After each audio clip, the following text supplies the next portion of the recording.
mic to Shubha ji. And Shubha ji, if you can just walk us through all the journey that Rajmata Jijau did for Swaraj, and how she nurtured Shivaji Maharaj and Sambhaji Maharaj. We would love to hear that from you. Okay. And start. मैं मराठी में lectures देती हूँ। मेरी mother tongue Marathi है, फिर भी आज आपने कहा इसलिए मैं हिंदी में बोलने का प्रयास करती हूँ। सबसे पहले हम सबकी माता, माँ भारती, भारत माता को हम प्रणाम करते हैं, वंदन करते हैं। स्वराज्य की प्रेरणा जिन्होंने दी, वो राष्ट्र माता, मैं उन्हें विश्व माता कहती हूँ। विश्व माता माँ जिजाऊ को वंदन। गो ब्राह्मण प्रतिपालक क्षत्रिय कुलावतंस सिंहासनाधीश्वर छत्रपति शिवाजी महाराज को वंदन। इन सबको वंदन करने के बाद मैं लेक्चर के पहले ही प्रथम चरण में ही छायाताई आपको भी बहुत मन से धन्यवाद देती हूँ। आपके कारण इन सभी के सामने मैं राष्ट्रमाता जिजाऊ पर मेरे विचार रख रही हूँ, तो आपको बहुत बहुत धन्यवाद। अभी हाल ही में 6 जून को हमने शिवराज्याभिषेक दिन मनाया है। 351 साल पूरे हो गए, यानी हमारा हिंदवी स्वराज्य 351 साल का हो गया। इस हेतु आज हम छत्रपति शिवाजी महाराज और उनकी प्रेरणा माँ जिजाऊ को वंदन करने के लिए यहाँ इकट्ठे हुए हैं। हमें इतिहास का या ऐतिहासिक व्यक्तित्वों का स्मरण क्यों करना चाहिए? यह पहला सवाल आज की पीढ़ी के मन में उभर आता है। उसका जवाब यह है कि छोटे बच्चों की भी साइकोलॉजी ऐसी होती है। हम कहते हैं, देख वो तेरे क्लास में जो है ना, वो कितने अच्छे मार्क्स मिलते हैं उसको, देख वो कितना अच्छा फुटबॉल खेलता है। तो बच्चे के मन में भी ऐसी आशा निर्माण होती है कि अगर वो कर सकता है तो मैं क्यों नहीं, और वो प्रयास करने लगता है। ठीक यही बात है, जब हम इतिहास पढ़ते हैं, ऐतिहासिक व्यक्तित्वों का स्मरण करते हैं, उनका जीवन कार्य का स्मरण करते हैं, वो पढ़ने के बाद हमें भी ऐसा लगता है कि अगर 10 साल की उम्र में छत्रपति शिवाजी महाराज ये काम कर सकते हैं, तो मैं 20 साल या 30 साल की उम्र में क्यों नहीं कर सकता अपनी भारत माता के लिए? ये प्रेरणा, ऐसी प्रेरणा हमें इतिहास से मिलती है। हमारा इतिहास पराक्रम का इतिहास है। और एक और उदाहरण मैं आपको देना चाहती हूँ। अभी हाल ही में new picture his history of इतिहास, आप सभी ने नाम तो सुना ही होगा। मैंने अभी तक ये फिल्म देखी नहीं है, लेकिन फिल्म के बारे में सुना है। उसमें सच्चा इतिहास दिखाया गया है, जो सच्चा इतिहास आज तक हमने अपने स्कूलों में, अपने इतिहास के बुक्स में नहीं पढ़ा। जो इतिहास पढ़ा है हमने, वो अंग्रेजों की दृष्टि से लिखा हुआ इतिहास पढ़ा है। तो ये फिल्म में भी सच्चा इतिहास दिखाया गया है। क्यों?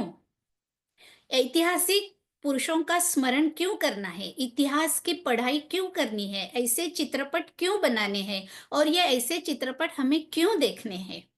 इन सभी का उत्तर एक ही है कि इतिहास से हमें प्रेरणा मिलती है। हमारा असली शत्रु कौन है? उस शत्रु को हमने कैसे जवाब देना है, यह भी हमें इतिहास से सीखना पड़ता है। जब जब अपने भारत का या महाराष्ट्र का इतिहास हम याद करते हैं, तब हमें अपना महाराष्ट्र का सह्याद्री याद आता है, छत्रपति शिवाजी महाराज याद आते हैं, और छत्रपति शिवाजी महाराज को जन्म देने वाली, उनको छत्रपति बनाने वाली राष्ट्रमाता जिजाऊ का भी हम स्मरण करते हैं। अगर राष्ट्रमाता जिजाऊ नहीं होते तो छत्रपति शिवाजी महाराज नहीं बन पाते। वो शिवबा तुम्हारे हमारे जैसे सामान्य आदमी बनते। इसीलिए हिंदवी स्वराज्य निर्माण में और शिवबा से छत्रपति, उनकी जो जीवनी है, जो प्रवास है, ये राष्ट्रमाता जिजाऊ के कारण ही है। इसलिए जब हम हिंदवी स्वराज्य का स्मरण करेंगे तब सबसे पहला प्रणाम हमें राष्ट्रमाता, विश्व माता जिजाऊ माँ साहेब को करना है। जब मैं छोटी थी तब से मेरे मन में 3 स्त्रियों का आदर्श मेरे सामने रखा गया है। मेरे माता पिता ने मुझे ये सीख दी है कि अपने जीवन में 3 स्त्री का आदर्श हमें सामने रखना है। नेतृत्व, नेतृत्व इस गुण के लिए हमारी आदर्श है झांसी की रानी लक्ष्मीबाई। रानी लक्ष्मीबाई का इतिहास भी हमें पता है।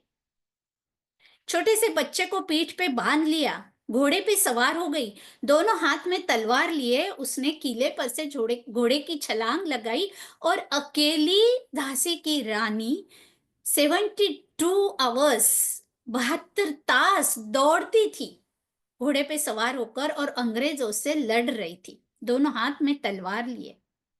ये झांसी की रानी हमारे लिए नेतृत्व का आदर्श है। दातृत्व, दातृत्व इसके लिए हमारे सामने आदर्श है रानी अहिल्याबाई होलकर। हाल ही में अभी हम रानी अहिल्याबाई होलकर की 300वीं जयंती मना रहे हैं इस साल। 31 में 1785 में रानी अहिल्याबाई का जन्म हुआ। कम उम्र में उनके पति गए, फिर राज्य को संभालना था, जनता का कल्याण करना था, स्वजन और शत्रु दोनों से लड़ना था। ये रानी अहिल्याबाई ने किया। जनता को बिना छत और कोई भी जनता बिना छत और बिना खाना नहीं रहेगी, ये उन्होंने देखा। हर नदी पे घाट बनाए, मंदिरों का निर्माण किया। इसलिए हमारी दातृत्व का आदर्श है रानी अहिल्याबाई होलकर। और अब समय आता है मातृत्व का। मातृत्व के लिए हमारी आदर्श है राष्ट्रमाता, विश्व माता जिजाऊ माँ साहेब। यानी कि हमने हमारी संस्कृति में नेतृत्व के लिए झांसी की रानी लक्ष्मीबाई, दातृत्व के लिए रानी अहिल्याबाई होलकर और मातृत्व के लिए राष्ट्रमाता, विश्व माता जिजाऊ माँ साहेब। इनको हमने हमेशा के लिए स्मरण करना है, इनकी जीवनी का, इनके कार्य का। जब राष्ट्रमाता जिजाऊ ने शिवबा को सीख देना, संस्कार करना शुरू किया, तभी उनको मालूम था क्या कि ये छत्रपति बनने वाला है?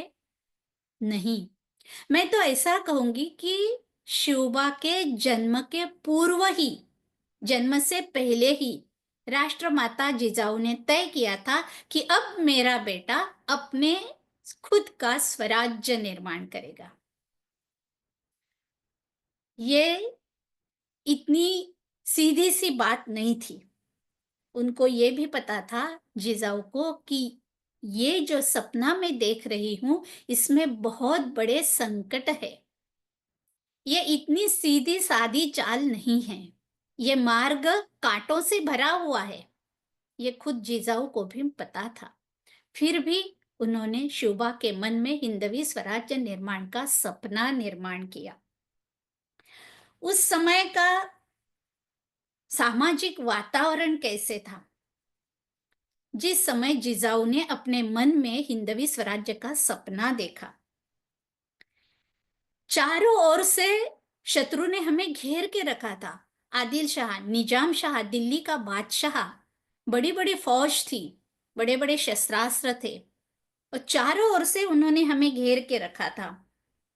आम जनता को घर में घुसकर लूट रहे थे, औरतों पर अत्याचार हो रहा था। मस्जिद में नमाज होती थी लेकिन मंदिर में दिया नहीं जलता था। सभी और मुस्लिम सीना तान के चलते थे लेकिन हिंदू सर झुकाकर चलते थे। ऐसा उस समय का वातावरण था। इस परकीय साम्राज्य को नष्ट करने के लिए, हिंदुओं के घरों का अंधेरा नष्ट करने के लिए, एक छोटा सा दिया, मराठी में जिसे हम पंती बोलते हैं, दिवाली में पंती जलाते हैं, इतनी छोटी सी पंती होती है, लेकिन जब गाढ़ा अंधेरा होता है, ये पंती ही, ये छोटा दिया ही अपने को मार्ग दिखाता है। वैसे समाज में परकीय आक्रमणों का अंधेरा छाया हुआ था। उस अंधेरे में एक छोटा सा दिया, छोटी सी पंती, महाराष्ट्र के विदर्भ प्रांत में बुल्ढाना जिले में सिंदखेड राजा, ये छोटा सा गांव, वहां लखोजी जाधवराव और म्हाळसाबाई, इन दोनों ने 12 जनवरी 1598 राष्ट्रमाता जिजाऊ का जन्म हुआ। जिजाऊ बड़ी सुंदर थी, नटखट थी, खेल खेलने वाली थी, लेकिन उसके 4 भाई थे और 4 भाई जब घोड़े पे सवार होते थे, जिजाऊ अपने पिता से हट करती थी कि मैं भी घोड़े पे सवार होंगी। वो जब तलवार चलाना सीखते थे, जिजाऊ भी अपने पिताजी से कहती थी मैं भी तलवार चलाऊंगी। ये ऐसी छोटी सी जिजाऊ बचपन से ही घोड़े पे सवार होना, हाथी पे बैठना, तलवार लेके खेलना, यही उनका खेल था। जिजाऊ, यहाँ व्यक्तित्व एक है लेकिन भूमिका अनेक है। जैसे हम बोले, लखोजी जाधवराव की बेटी, शहाजी राजे भोसले की पत्नी, शिवाजी महाराज की माता, शंभू राजे की दादी हम बोलते हैं, और आम जनता के लिए जीजा माता, जिजाऊ माँ साहिब। व्यक्तित्व एक है, भूमिका है अनेक है। सभी भूमिका को न्याय देना, यह इस व्यक्तित्व की बड़ी कहानी है। इसलिए मैं बार बार यही कहूंगी कि यह केवल राष्ट्रमाता नहीं है, केवल भारत राष्ट्र की माता नहीं है, ये विश्व की माता है। अब आगे आगे जैसे हम इनकी जीवनी देखेंगे, मैं उन्हें विश्व माता क्यों कहती हूँ, ये आपको भी पता चलेगा। एक घटना बताती हूँ। तब की बात है जब शिवबा के पिताजी यानी राजे भोसले विजापुर में आदिल शाह के दरबार में थे। उस समय कभी आदिल शाह की दरबार में चाकरी करना है, कभी निजाम शाह की ओर, कभी दिल्ली की बादशाह की ओर, जो हमें ज्यादा वतनदारी देगा उसके लिए हम लड़ रहे थे। तो तब शाहजी राजा आदिल शाह के दरबार में थे और विजापुर में उनका रहना था। विजापुर में छत्रपति छोटे शिवबा को लेके जिजाऊ गई। वहां शिवबा ने क्या देखा, बड़ी बड़ी मस्जिदें हैं, बड़े बड़े मीनार है, बहुत सारी तोहफे है, और वहां के मुसलमान सीना तान के चलते हैं, लेकिन हिंदुओं को सीना तान के चलना नहीं था, वो सर झुकाकर ही चलते थे। और शिवबा ने देखा आदिल शाह का ऐश्वर्य, बहुत बड़ा मक्का दरवाजा था, आकाश को छूने वाले मीनार थे, घुमट थे, बड़े बड़े महल थे।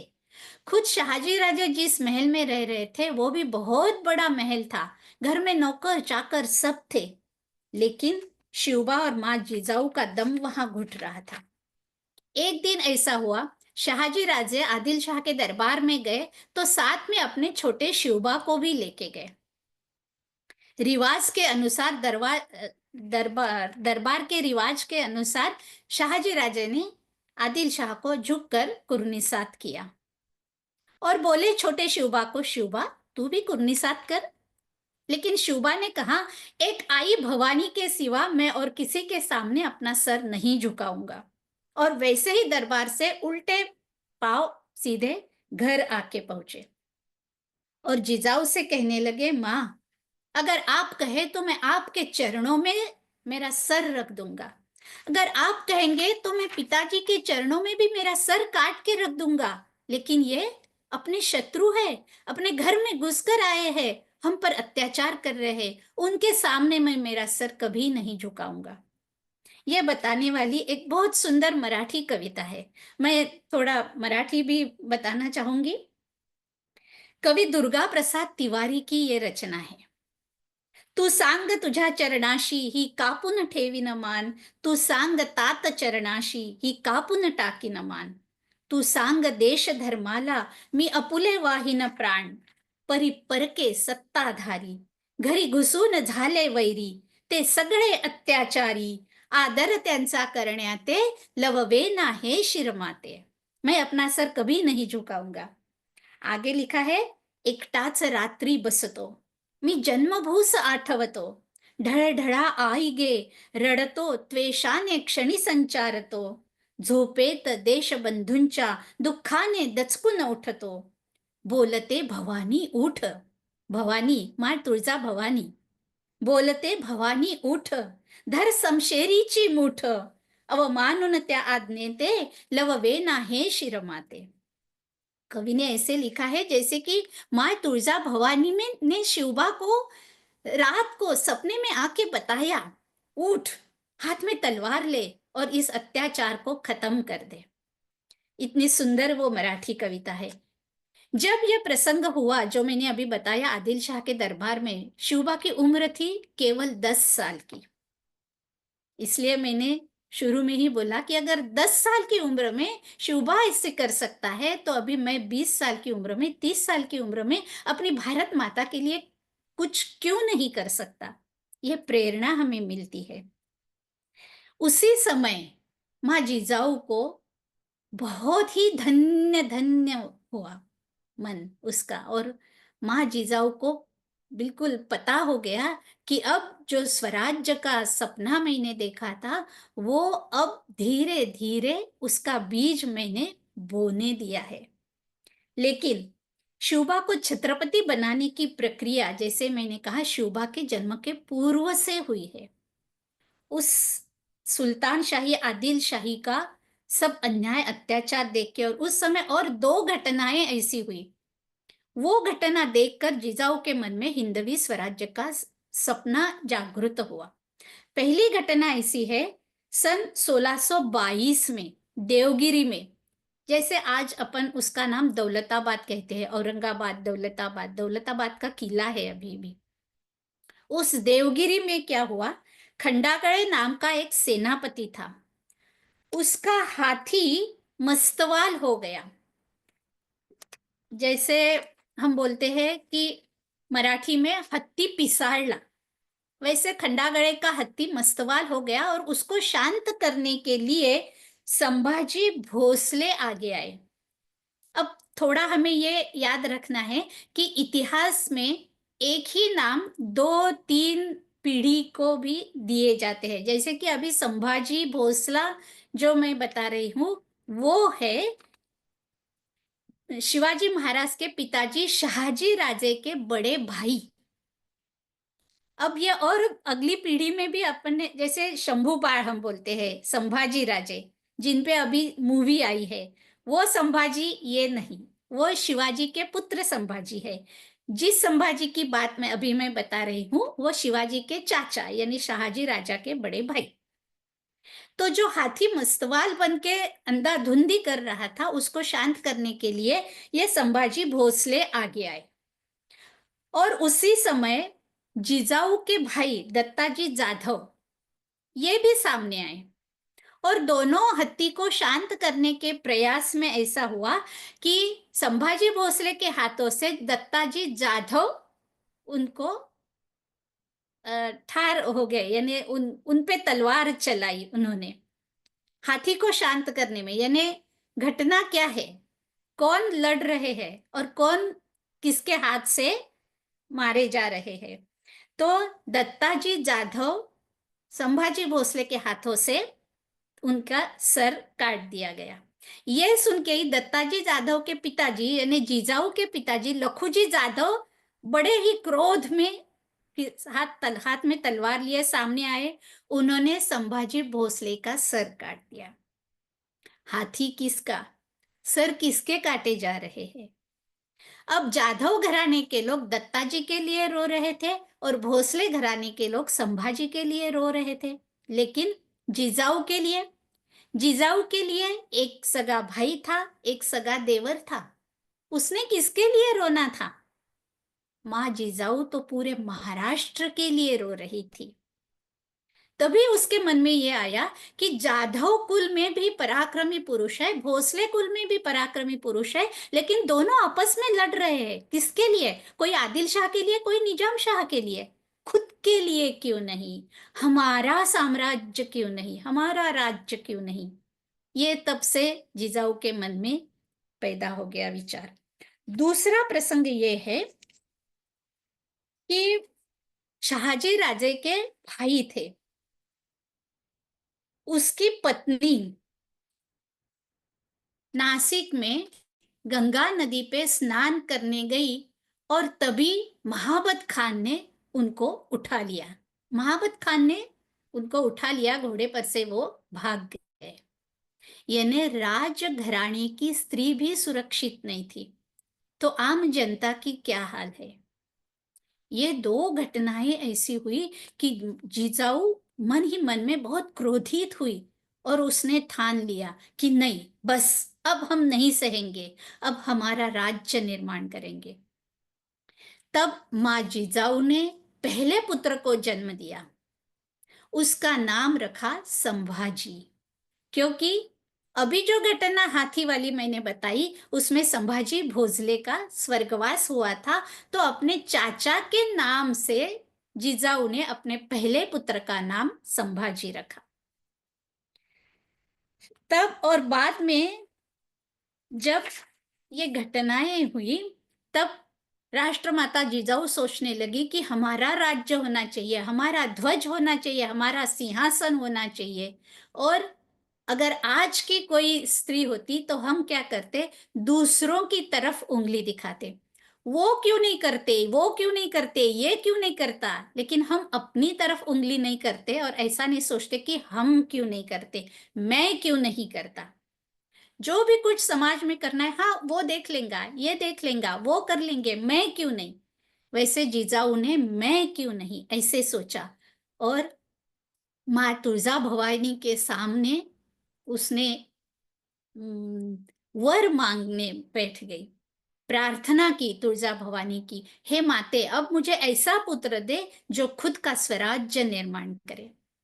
मराठी में बोलेंगे तो माँ भवानी के सामने जाके जिजाऊ ने कहा, दार उघड़ बये, दार उघड़, अब अत्याचार बहुत हो गए, अब तू भी जाग, हमारे लिए कुछ कर और ऐसा पुत्र दे मेरी कोख में जो ये सब अत्याचार खत्म कर देगा। और माँ तुलजा भवानी ने जिजाऊ माँ की प्रार्थना सुन ली। अब जिजाऊ के मन में कुछ बदलाव हो गए, शरीर में कुछ बदलाव उसे दिखने लगे और उसको मन ही मन ऐसे लगने लगा कि मैं हाथी पे बैठूं, मैं घोड़े पे सवार हूं, मैं हाथ में तलवार लेके दौड़ूं। मराठी में जैसे बोलते हैं डोहाड़े। आज की स्त्री को मैं ये खाऊं, ये पदार्थ खाऊं, ये वो खाऊं, ऐसे खाने का मन करता है। जिजाऊ का मन कर रहा था मैं हाथ में तलवार लिए घोड़े पे सवार होके दौड़ती जाऊं। और ऐसे समय में अब शहाजी राजे सोच रहे थे कि माँ जिजाऊ को कुछ सुरक्षित स्थान पे रखा जाए। कौन सा स्थान सुरक्षित है? तब दिखा शिवनेरी किला और शहाजी राजे ने माँ जिजाऊ को शिवनेरी के किले पे लेके गए। वहां माँ जिजाऊ सुरक्षित थी। और फिर शालिवाहन शक 1551, ईस्वी सन 1630, फाल्गुन वद्य तृतीया, माँ जिजाऊ की कोख से भोसले कुलदीपक ने जन्म लिया। नाम रखा शिवाजी, क्योंकि शिवनेरी के किले पर शिवाई देवी का मंदिर था। माँ जिजाऊ ने शिवाई देवी को भी प्रार्थना की थी कि ऐसा पराक्रमी पुत्र दे, इसलिए नाम रखा शिवाजी। अब माँ जिजाऊ केवल बेटी नहीं थी, केवल पत्नी नहीं थी, तो माता थी। ऐसी माता जिसे हिंदवी स्वराज्य का निर्माता तैयार करना था।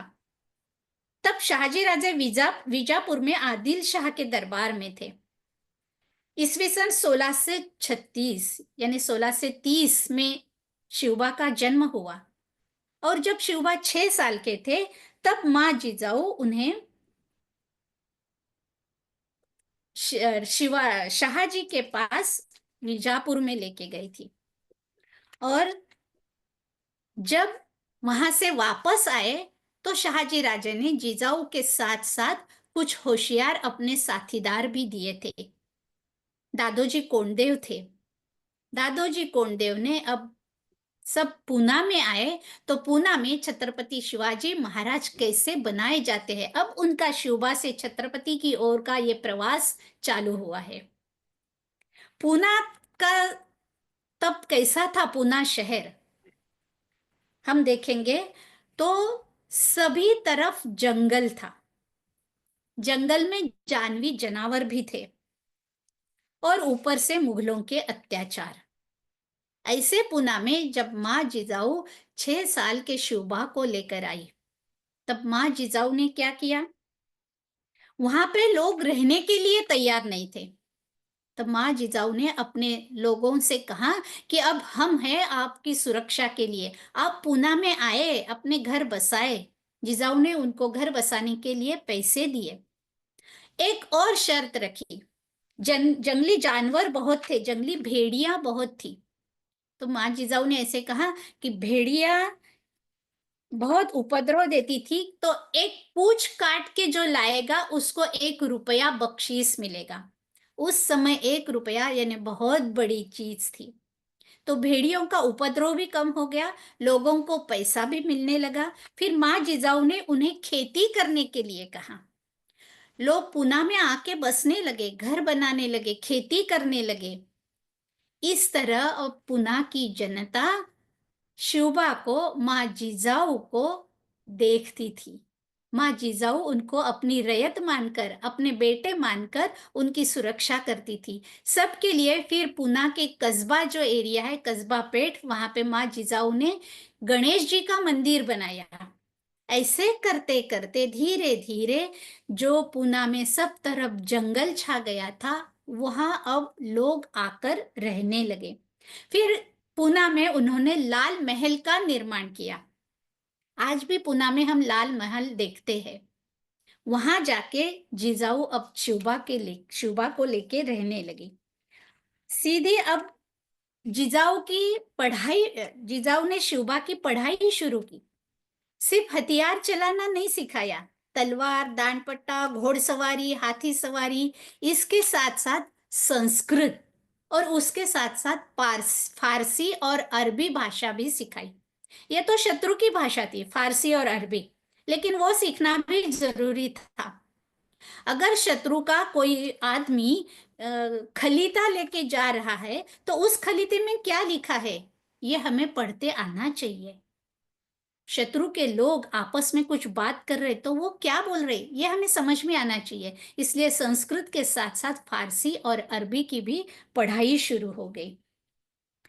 शिवबा को भगवत गीता, रामायण, महाभारत पढ़ाना माँ जिजाऊ ने शुरू किया।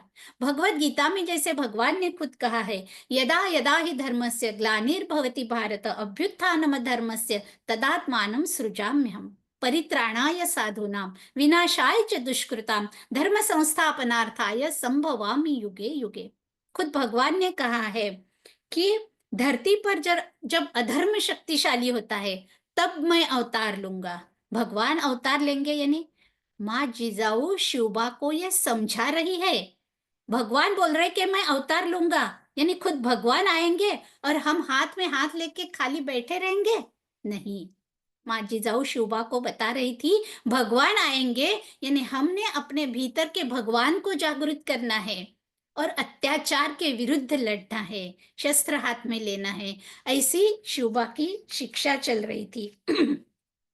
माँ जिजाऊ शिवबा को धार्मिकता, नैतिकता, उसके साथ साथ राजनीति का भी शिक्षण दे रही थी।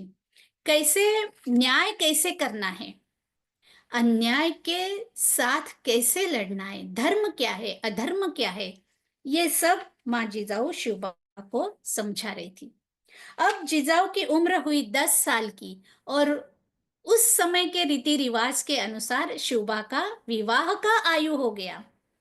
तो 10 साल की उम्र में फलटन गांव के नाइक, नाइक यानी मुखिया निम्बाड़कर थे, उनकी बेटी सईबाई के साथ शिवबा का विवाह हुआ। पूना के लाल महल में यह मंगल कार्य संपन्न हुआ, लेकिन तब शाहजी राजे थे बंगलुरु में। विवाह के बाद माँ जिजाऊ सईबाई शिवबा को लेके बंगलुरु गई। वहां पे जिजाऊ ने शिवबा को विजयनगर के साम्राज्य का इतिहास बनाया।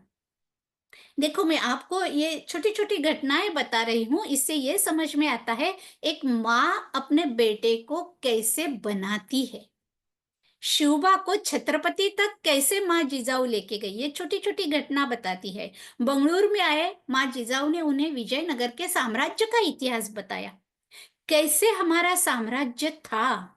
लेकिन अब वहां जाके शिवबा ने देखा तो सब मंदिर भग्नावस्था में थे। विरूपाक्ष मंदिर, अगर आज भी हम गए तो हमें वहां बहुत बड़ा विरूपाक्ष मंदिर, भगवान शिव जी का मंदिर दिखाई देता है, लेकिन तब वो पूरा भग्न हुआ था। मंदिर में मूर्तियां नहीं थी। ये सब शिवबा ने देखा, उसके मन में बहुत सारे सवाल पैदा हुए। ये ऐसा क्यों, ये किसने किया, क्यों किया, हमारा इतिहास क्या है। हम सोच रहे शिवबा के, छत्रपति शिवाजी महाराज के इतिहास के बारे में, लेकिन शिवाजी महाराज के पहले भी हमारा इतिहास तो था ही, हमारा राष्ट्र तो था ही। तो शिवबा अपने पहले वाले इतिहास के बारे में सोचना शुरू किया, विजयनगर के साम्राज्य के बारे में, तब के पराक्रम के बारे में। माँ जिजाऊ उन्हें सब कहानियां बताती थी और उसके साथ साथ एक बहुत बड़ा संस्कार माँ जिजाऊ कर रही थी, शिवबा को बता रही थी, अब ये अत्याचार नहीं चलेंगे, इसके लिए तुम्हारा जन्म है। सोचो, एक माँ 10 साल की बेटे को बता रही है कि तुम्हारा जन्म किस लिए है, और 10 साल के बेटे को वो बता रही है कि स्वराज्य निर्माण करने के लिए तुम्हारा जन्म हुआ है। जब उस माँ को पता था कि मैं जो मार्ग शिवबा को बता रही हूँ वो कांटों से भरा हुआ मार्ग है, फिर भी उसने शिवाजी के मन में ऐसे राष्ट्र निर्माण का सपना निर्माण किया है। बंगलोर से वापस आने के बाद, जब बंगलोर से वे वापस निकले, तब शाहजी राजा ने क्या किया, शिवाजी महाराज की मुद्रा बनाई। जो मुद्रा आज भी हम पढ़ते हैं, प्रतिपश्चंद्र लेखे व वर्धिष्णुर विश्व वंदिता शासनो शिवस्यैषा मुद्रा भद्राय राजते। ये छत्रपति शिवाजी महाराज की मुद्रा है।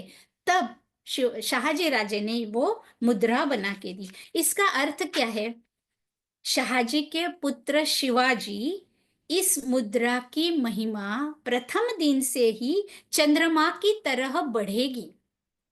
जैसे अपन बोलते हैं प्रतिपदा, द्वितीया, तृतीया, चतुर्थी, पौर्णिमा तक चंद्रमा की कलाएं जैसी बढ़ती है, वैसे शिवाजी के पराक्रम बढ़ता जाएगा और पूरी दुनिया ये जान जाएगी, ये विश्व वंद्य होगा। मुद्रा भद्राय राजते, भद्राय यानी सबके कल्याण के लिए ये कार्य करेगा। ऐसे शिवाजी महाराज की मुद्रा बनाई गई। अब जिजाऊ ने शिवबा को बताया किले का महत्व। वो समय कैसा था, किला जिसके हाथ में, उसके आजू बाजू से 30-35 किलोमीटर का भाग उसके कब्जे में। तो अगर हमें स्वराज्य निर्माण करना है तो हमें किले पर अपना स्वामित्व निर्माण करना है। किले का महत्व माँ जिजाऊ ने शिवबा को समझाया। अब किले पर अपना साम्राज्य निर्माण करना है, ये तो अकेला शिवबा नहीं कर पाता। तो माँ जिजाऊ ने कहा, तुम्हारे जो दोस्त है उनको सबको इकट्ठा किया जाए, सब दोस्त को इकट्ठा किया जाए। कौन थे दोस्त, तानाजी, येसाजी, सूर्या जी, लेकिन ये सब गरीब घराने वाले बेटे थे। उनके घर में रूखी सूखी रोटी थी खाने में। उनके सबके पिताजी खेती करने वाले थे। ऐसे ये सब शिवबा के दोस्त थे। उन सब दोस्तों को इकट्ठा किया और जैसे तलवार चलाना, दानपट्टा चलाना, ये दादोजी कोंडदेव ने शिवबा को सिखाया, उनके दोस्तों को भी सिखाया। ऐसी पूरी अब अस्त्र शस्त्र की तैयारियां हो रही थी। तब माँ जिजाऊ ने एक और सूत्र, जैसे हम उन्हें उसे बोलेंगे, शिवबा को बताया कि अब तू स्वराज्य निर्माण का कार्य तो तूने हाथ में लिया है, सपना देखा है, लेकिन जैसे मराठी में समर्थ रामदास स्वामी ने बताया, सामर्थ्य आहे चळवळीचे जो जो करील तयाचे, परंतु तिथे भगवंताचे अधिष्ठान पाहिजे। सिर्फ सामर्थ्य होने से काम नहीं चलता, भगवंता की कृपा, परमेश्वर की कृपा, भगवान का आशीर्वाद भी हमें चाहिए। ये बहुत बड़ी बात माँ जिजाऊ ने शिवबा को बताई। जैसे हम आज भी बोलते हैं, सिर्फ शस्त्र चलाना क्रूरता है, उसके पीछे अगर धर्म है, शस्त्र चलाने के पीछे अगर धर्म का विचार है, तो वो न्याय की दिशा में ही चलेगा। जैसे महाभारत के युद्ध में हम बोलते हैं, कौरव भी शस्त्र चला रहे थे, पांडव भी चला रहे थे, लेकिन धर्म पांडवों की तरफ से था, वो न्याय था। ये सब माँ जिजाऊ शिवबा को बता रही थी कि अब भगवान का आशीर्वाद हमें लेना है। शिवबा ने क्या किया, अपने दोस्तों को साथ में लिया, रोहिडेश्वर के भगवान शिव के मंदिर में गए, वहां बेलपत्ती चढ़ाई, तलवार से अपनी करांगुली काट के उस रुधिर का शिव पिंडी को अभिषेक किया और शिवाजी ने प्रतिज्ञा की कि मैं हिंदवी स्वराज्य की स्थापना करूंगा। उसके साथ उसके जो दोस्त थे, उन्होंने भगवान शिव के पिंडी पे बेलपत्ती चढ़ाई और कहा कि हम शिवबा का साथ देंगे। हो गया, स्वराज्य निर्माण की प्रतिज्ञा हो गई। अब ये प्रतिज्ञा पूरी करने के लिए पूरा शिवाजी महाराज का जन्म, पूरी जीवनी हम देखते हैं। 14 साल की उम्र थी जब ये प्रतिज्ञा ली। 10 साल की उम्र थी जब आदिल शाह के दरबार से वापस आए और बोले, मैं अत्याचारी के सामने सर नहीं झुकाऊंगा, सिर्फ एक माँ भवानी के चरणों में सर झुकाऊंगा। अब 14 साल की उम्र है, उन्होंने प्रतिज्ञा की है कि मैं अपना हिंदवी स्वराज्य निर्माण करूंगा, ये अत्याचार को हमेशा के लिए खत्म कर दूंगा। अब हमारे सामने आती है ये राष्ट्रमाता, कैसे अपने बेटे को सिखा रही थी, कैसे अपने बेटे को छत्रपति की मार्ग क्रमणा पर तैयार कर रही थी। और माँ जिजाऊ को ये भी मालूम था कि अब ये सब सुख सुविधा उसको नहीं मिलने वाली। ये मार्ग कैसा है, बड़ा कंकर में से जाने वाला मार्ग है। लेकिन जाते जाते एक बात भी माँ जिजाऊ शिवबा को हमेशा कहती थी कि ये सीधा मार्ग नहीं है, शत्रु कैसा बलवान है, ये भी हमेशा माँ जिजाऊ बताती थी। ये जो आदिल शाह, निजाम शाह, दिल्ली के बादशाह, ये जो थे, शिवबा से उम्र में दुगने तिगने थे। उनकी सैन्य संख्या भी बहुत बड़ी थी, उनके पास शस्त्रास्त्र भी बहुत बड़े, तोहफे थी, हाथी घोड़े थे। शिवबा के पास कुछ भी नहीं था, 2-4 तलवारें बस, ना तोफ थी, ना हाथी घोड़े थे, ना कुछ नहीं था, ना सैन्य था। ये सब असलियत की जानकारी भी जिजाऊ शिवबा को बताती थी, कैसे सावध रहना है, शत्रु कितना बलाढ्य है, उसके सामने हमें 2 हाथ करने जाना है तो कैसे करें, ये सब वो बता रही थी। अब माँ जिजाऊ ने यह हिंदवी स्वराज्य का सपना शिवाजी महाराज के मन में पैदा किया। अब एक उदाहरण आपके सामने मैं रखती हूं कि अपने देश के लिए क्या क्या करना है। मेरे अभ्यास का विषय ज्यादातर के स्वातंत्र्यवीर सावरकर का विषय है, इसलिए उनके ही जीवनी का एक उदाहरण मैं बताती हूँ। सावरकर लंदन गए थे बैरिस्टर होने के लिए, सीखने के लिए कुछ। आज के बच्चे भी जाते हैं भारत के बाहर सीखने के लिए, बड़ी बड़ी डिग्रियां लेते हैं। सावरकर भी बैरिस्टर की डिग्री लेने के लिए लंदन गए थे, लेकिन उसके पीछे विचार क्या था? बैरिस्टर बन के वापस आऊंगा और बहुत सारे पैसे कमाऊंगा और सुख से रहूंगा, ये विचार नहीं था। सावरकर के मन में ये विचार था कि मराठी में उन्होंने अपनी कविता में ही लिखा है, गुण सुमने मी वेचिएली या भावे की तिने सुगंधा घ्यावे। यानी मैंने लंदन जाके शत्रु की भूमि पे जाके ज्ञान प्राप्त किया है, किस लिए?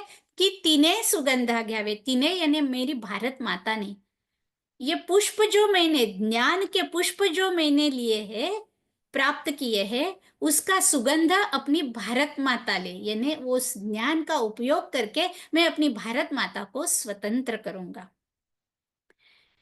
सावरकर जी हमेशा छत्रपति शिवाजी महाराज को अपना गुरु मानते थे।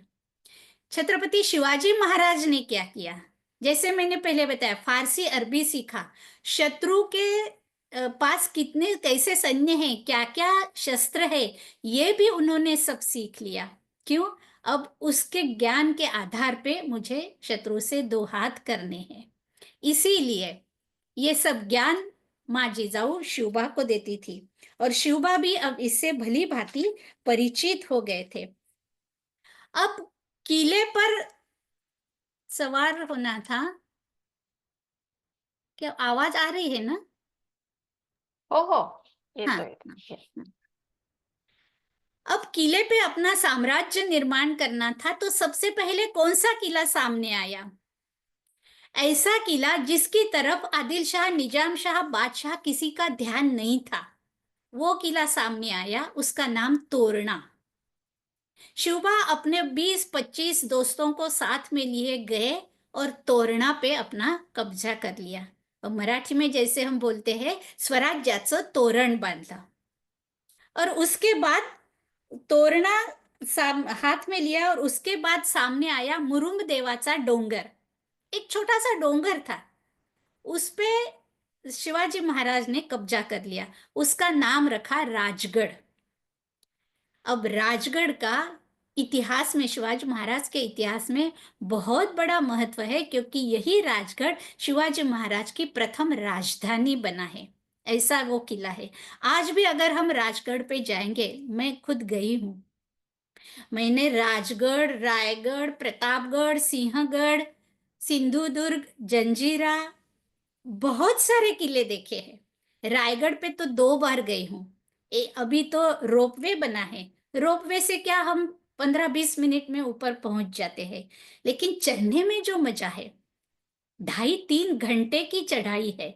और जब हम खुद चढ़ के जाते हैं, तब पता चलता है कि आज से 300-350 साल पहले ये कैसा होगा। वैसे ही राजगढ़, आज भी राजगढ़ पे, वहां पे रोपवे नहीं है, सिर्फ रायगढ़ पे रोपवे बना है, लेकिन राजगढ़ की स्थिति आज भी ऐसी है। 3-3.5 घंटे की चढ़ाई है। राजगढ़ चढ़ने के लिए भी 2-3 रास्ते हैं। ऐसे होता है। थोड़ा सा किले के बारे में भी मैं आपको बताना चाहूंगी कि 3-4 दरवाजे होते थे, महादरवाजा, पाली दरवाजा, चोर दरवाजा, ये सब राजगढ़ के दरवाजे। ना पता शत्रु कहाँ से कब कैसे आएगा। तो हम लोग गए चोर दरवाजे से। चोर दरवाजा यानी सही में वो चोर दरवाजा ही है। छोटी सी कमान है, उसमें बैठ के झुक के जाना पड़ता है। उस दरवाजे तक पहुंचने की चढ़ाई 2.5-3 घंटे की है। चढ़ाई क्या, रास्ता ही नहीं है चढ़ने के लिए। ऐसे ही पत्थरों पे, जैसे बोलते हैं माकड़ चढ़ के जाता है, मंकी चढ़ के जाता है कितने भी ऊपर, वैसे आदमी को चढ़ना पड़ता है। उस रास्ते से मैं गई हूँ। ऊपर जाने के बाद जब नीचे वापस आने का समय आया, मैं बोली मैं नीचे उतरती नहीं, मैं यहीं रहूंगी, क्योंकि उतरने के लिए रास्ता ही नहीं है। यहाँ पे इस तरफ खोल दरी और कुछ रास्ता ही नहीं। ऐसी आज की स्थिति है। 300 साल पहले वो राजगढ़ पे कैसे लोग जाते होंगे। ये राजगढ़ शिवाजी महाराज ने अपनी प्रथम राजधानी राजगढ़ पे बनाई थी। तो ऐसे तोरणा स्वराज्य में आ गया, राजगढ़ यानी मुरुमदेवाचा डोंगर वो स्वराज्य में आ गया, फिर कोंढाणा, सुभान मंगल, ये बहुत सारे किले फिर एक एक करके शिवाजी महाराज ने अपनी हथेली जितना, सिर्फ अपनी हथेली जितनी छोटी है उतना छोटा सा स्वराज्य निर्माण किया। हथेली जैसा क्यों कह रही है? क्योंकि आदिल शाह निजाम शाह का साम्राज्य बहुत बड़ा था, इससे 100 गुना 1000 गुना बड़ा था, इसलिए हथेली जैसा छोटा सा स्वराज्य अब शिवाजी महाराज ने तैयार कर लिया। अब एक एक संकट कैसे आने लगे कि अब शहाजी राजे को, शिवाजी महाराज के पिता को आदिल शाह ने कैद कर लिया। जिस आदिल शाह के लिए शहाजी राजे लड़ रहे थे उसी आदिल शाह ने शहाजी राजे को कैद कर लिया। अब सवाल पैदा हुआ जीजामाता के सामने, सौभाग्य या स्वराज्य। जैसे ही शिवबा ने ये 10-12 किले अपने कब्जे में कर लिए, अब आदिल शाह निजाम शाह को पता चल गया कि शहाजी राजे का बेटा है और वो शहाजी राजा का कुछ मानता नहीं है, अपना ही खुद का स्वराज्य निर्माण करने चला है, तो शहाजी राजे को कैद कर लिया कि इससे उसका बेटा हमें शरण आएगा। जिजाऊ के सामने सवाल पैदा हो गया, सौभाग्य या स्वराज्य। अभी तो इतना हथेली जैसा छोटा सा स्वराज्य निर्माण हुआ है, अब क्या करें? आदिल शाह तो सब किले मांग रहा था, शिवाजी को मांग रहा था कि तू भी हमारी सेवा करने यहाँ आना है। तब शिवाजी महाराज ने क्या किया? अब इस समय में अगर तुम्हारी मेरी जैसी सामान्य स्त्री होती तो हम क्या कहते, वो राष्ट्र वाष्ट्र जाए भाड़ में, हमें हमारा पति घर में चाहिए, सही सलामत घर में चाहिए, ऐसा ही हम बोलते। लेकिन वो राष्ट्र माता थी, इसलिए उन्होंने क्या किया, हाँ हम शहाजी राजे को वापस जरूर लाएंगे, सुरक्षित लाएंगे और हमारा स्वराज्य भी सुरक्षित रखेंगे। तो क्या करना चाहिए? शक्ति पेक्षा युक्ति श्रेष्ठ मराठी में बोलते हैं। वैसे शक्ति से अब काम नहीं चलेगा, हमें कुछ युक्ति लड़ानी चाहिए। तो शिवाजी महाराज ने क्या किया, सबको बुला लिया, विचार विनिमय होने लगा, चर्चा होने लगी और उसमें से ये तय हुआ कि हम दिल्ली के बादशाह को खत लिखेंगे। देखो राजनीति में कैसे करना पड़ता है। शिवाजी महाराज ने दिल्ली के बादशाह, क्योंकि वो आदिल शाह का शत्रु था दिल्ली का बादशाह, तो शत्रु का जो शत्रु वो अपना मित्र बना लेना चाहिए। तो दिल्ली के बादशाह को खत लिखा कि मैं और मेरे पिताजी शहाजी राजे आपकी सेवा में आने के लिए उत्सुक है, लेकिन शहाजी राजे को आदिल शाह ने कैद करके रखा है, अब हम कैसे आए? दिल्ली का बादशाह बड़ा खुश हो गया कि अरे बेटा भी आ रहा है, पिता भी आ रहा है। तो दिल्ली के बादशाह ने आदिल शाह को खत भेज दिया, शहाजी राजे को छोड़ दो, वो हमारा आदमी है। हो गया, बिना युद्ध शहाजी राजे सुखरूप सही सलामत वापस आ गए। लेकिन आदिल शाह भी इतना दूध पीता बच्चा नहीं था, उसने शिवाजी से कोंढाणा किला लिया, उसके बदले में शहाजी राजे को छोड़ दिया। शिवबा ने सोचा कोंढाणा आज हम दे रहे, कोई बात नहीं, 1 साल में हम वापस ले लेंगे, लेकिन पिताजी अब सुरक्षित घर आने चाहिए। तो इस तरह ऐसी अनेक घटनाएं हैं जब जिजाऊ ने शिवबा को मार्गदर्शन किया है कि शिवबा ऐसे नहीं, ऐसी चाल चलनी है। इस तरह राजनीति कैसी होती है, राजकारण कैसे किया जाता है, ये जिजाऊ शिवबा को सिखा रही थी। अब शिवबा के सामने एक ऐसा संकट आ गया कि कर्नाटक कर्नाटक में लड़ाई चल रही थी। तो आदिल शाह की ओर से शिवबा के बड़े भाई, जो पहले बताया जिजामाता के प्रथम पुत्र जिनका नाम संभाजी रखा था, वो युद्ध कर रहे थे कर्नाटक में। और उस युद्ध में उनको सैन्य बल की जरूरत थी। तो उस समय अफजल खान था, अफजल खान से उन्होंने बताया कि मुझे दारू गोला तोपों की सैन्य बल की जरूरत है। अफजल खान ने जानबूझ के उन्हें मदद नहीं भेजी और उस युद्ध में संभाजी राजे का स्वर्गवास हो गया, यानी माँ जिजाऊ के प्रथम पुत्र शिवबा के बड़े भाई संभाजी का देहांत हो गया। और उसके तुरंत बाद अफजल खान शिवबा को मिलने महाराष्ट्र की ओर से चल पड़ा। अब हम सोचते हैं माँ जिजाऊ का मन कैसे होगा। जिस अफजल खान ने शहाजी को कैद किया, जिस अफजल खान ने संभाजी को सैन्य बल ना भेज के संभाजी का देहांत हो गया, वही अफजल खान अब शोभा को मिलने आ रहा है। बाप रे!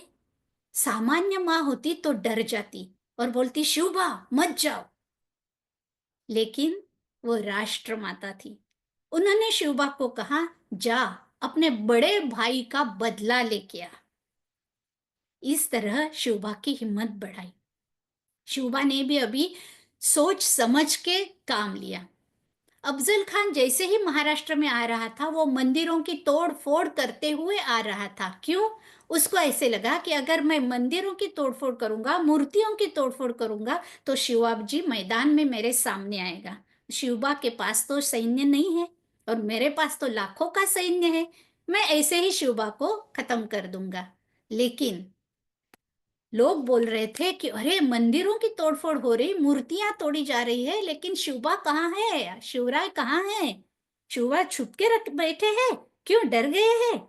जैसे आज भी लोग बोलते हैं ना, किसी को बोलने में हम किसी का मुंह तो नहीं पकड़ सकते, जो मुंह में आए बोलते जाते हैं।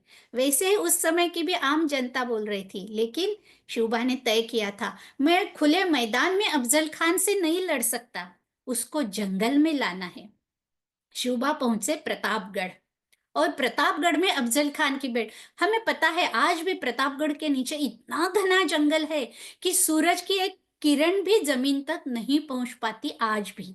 तो 300 350 साल पहले वहां कितना घना जंगल होगा। उस जंगल में अफजल खान को, हाँ आप आइए, मैं आपसे मिलना चाहता हूँ, मैं आपसे डर गया हूँ, आप मेरे चाचा जैसे हैं, ऐसे खत भेजे शिवबा ने। अफजल खान को लगा सही में ये डर गया है, और अफजल खान अंदर आते गया, अंदर आते गया। उस जंगल में शिवबा ने अफजल खान को फिर कैसे मारा, ये इतिहास हम सब जानते हैं।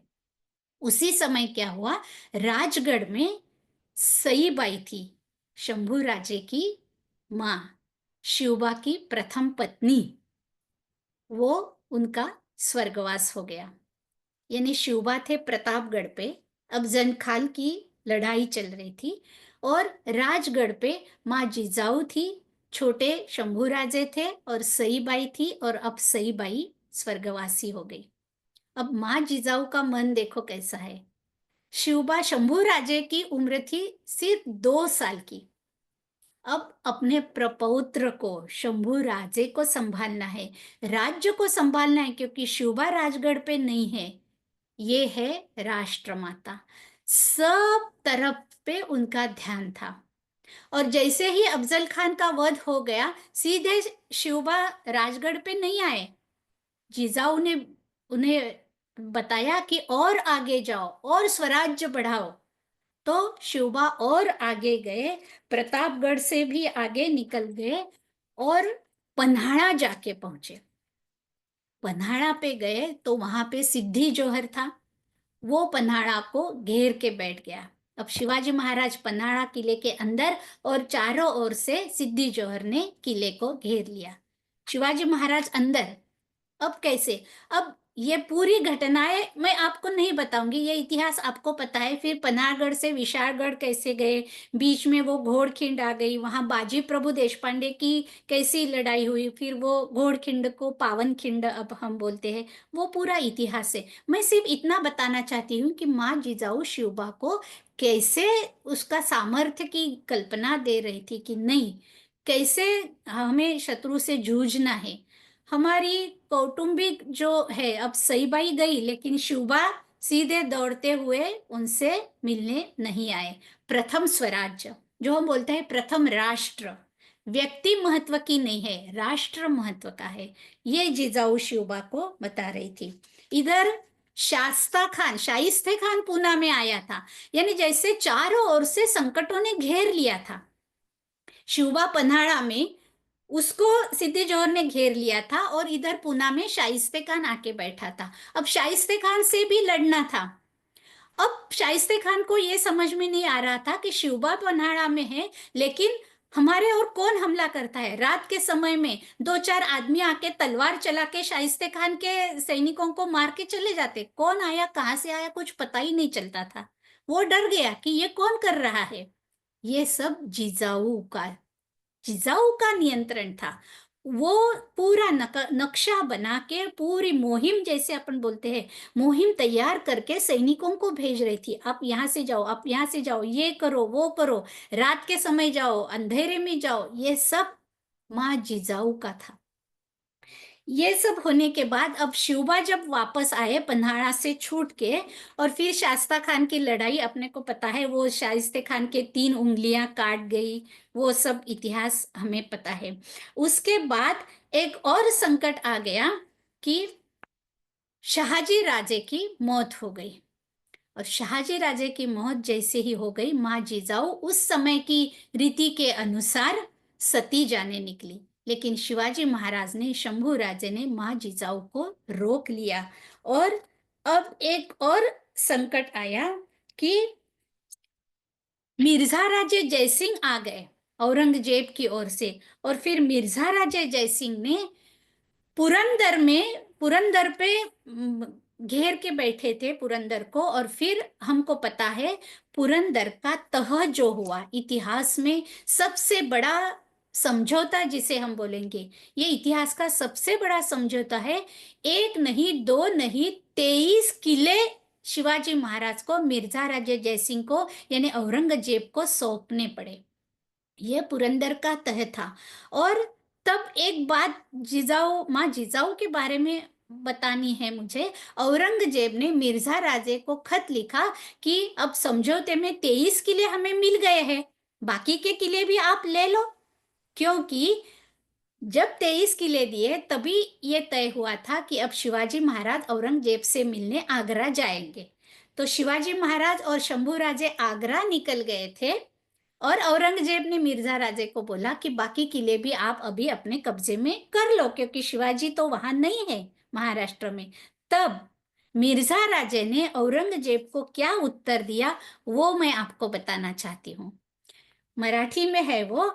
मिर्जा राजे लिखते हैं औरंगजेब को, शिवाजीची आई जिजाबाई शिवाजीपेक्षा अधिक कर्तव्य दक्ष आणि व्यवहार चतुर आहे। तिचे गुप्त होरांचे जाळे फार मोठे आहे। गुप्त हे ज्याने हम उन्हें खुफिया एजंट जैसे बोलते हैं, ते तिला सगळीकडील बातम्या पुरवतात। तिच्या परवानगीशिवाय, तिच्या याने जिजाऊ, तिच्या परवानगीशिवाय मुंगीला देखील राज्यात प्रवेश मिळत नाही। देखो क्या लिखा है मिर्जा राजे ने, जिजाऊ के अनुमति बगैर छोटी चींटी सुद्धा उसके राज्य में प्रवेश नहीं कर सकती। यानी जिजाऊ कैसे राज्य को संभाल रही थी। शिवबा नहीं थे, शिवबा और शंभू राजे आगरा में नजर कैद हुई थी उनको, हमें पता है वो सब इतिहास। औरंगजेब से मिलने गए और वहां औरंगजेब ने उन्हें कैद में रख दिया, तब का ये सब इतिहास है। तब जिजाऊ ऐसे कर रही थी। और तब औरंगजेब को भी पता चला कि खुद शिवाजी ही नहीं, उसकी माँ भी कैसी है, कैसी वीरांगना है। और जब आगरा से छूट के आए वो सब इतिहास यानी सब बताऊंगी तो और बहुत देर हो जाएगी। तो अब सिर्फ इतना बताती हूँ कि उसके बाद जब वापस आए, अब रायगढ़ किले को अपनी राजधानी बनाई। रायगढ़ किले पर बहुत सारा नई नई इमारतें शिवाजी महाराज ने तैयार की। हिरोजी इंदुलकर था वास्तु तज्ञ, जिसे आप बोले आर्किटेक्चर जैसे आज की भाषा में बोलते हैं, उसको बताए 300 350 महल वगैरह सब रायगढ़ पे बनाए। उसके साथ साथ ही रायगढ़ के नीचे में पाचाड़ गांव में माँ जिजाऊ के लिए एक सुंदर वाड़ा उन्होंने, महल उन्होंने तैयार किया। आज भी हम वहां जाके देख सकते हैं, माँ जिजाऊ की समाधि है वहां पे। तो उसकी एक खासियत मैं आपको बताना चाहती हूँ, जिन्होंने रायगढ़ देखा है उनको पता होगा। वो पाचाड़ का जो महल बनाया है, वहां पे अब तकिए की विहीर जैसे बोलते हैं उसको, यानी तकिए को लोड़ के हम जैसे बैठते हैं, रानी महारानी जैसे बैठती थी, वैसे माँ जिजाऊ वहां रोज सुबह जैसे ही सूरज की पहली किरण आई वहां बैठती थी। और रायगढ़ किले के ऊपर जो टकमक टोक बोलते हैं, वहां पे शिवबा खड़े होते थे, वहां पे वो अपनी निशानी बताते थे, और यहाँ से माँ जिजाऊ घंटी बजाती थी। यानी अपनी निशानी हिलाना, ये शिवाजी महाराज को, माँ जिजाऊ को प्रणाम करना, और यहाँ से जिजाऊ ने घंटी बजाना, वो जिजाऊ का शिवाजी को आशीर्वाद देना।